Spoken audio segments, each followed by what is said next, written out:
কবিতা এক হৈমন্তিক বিকেল। কবি রিতাধর।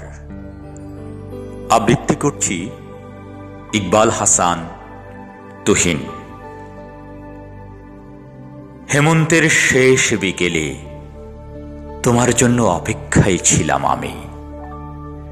বিদায়ী রোদের আলোকচ্ছটায় আকাশময় মেঘের উড়াউড়ি, শুকনো মাঠ উন্মুখ ছিল কফটা শিশিরের।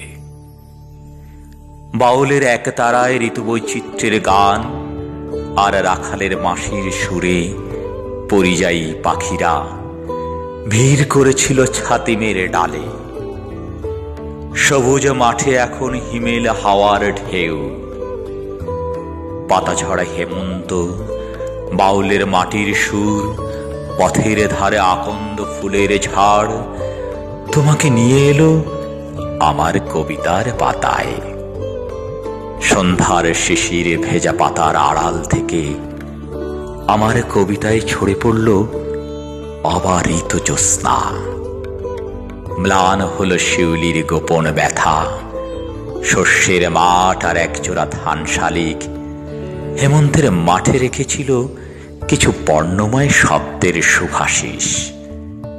কলাই মটরশুঁটি খেতে আলো আঁধারির এই মেলায় তোমাকে ডেকে নিলাম আমার প্রেমে, আমার কবিতায়। এবার তুমি মহৎ হয়ে ওঠো প্রিয়তমা। কতকাল আমি কবিতাহীন, শব্দহীন হয়ে আছি তোমার জন্য।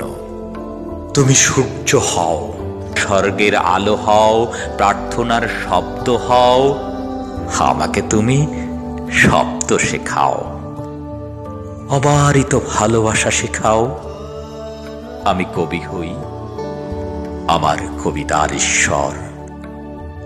আমি কবি হই, আমাকে তুমি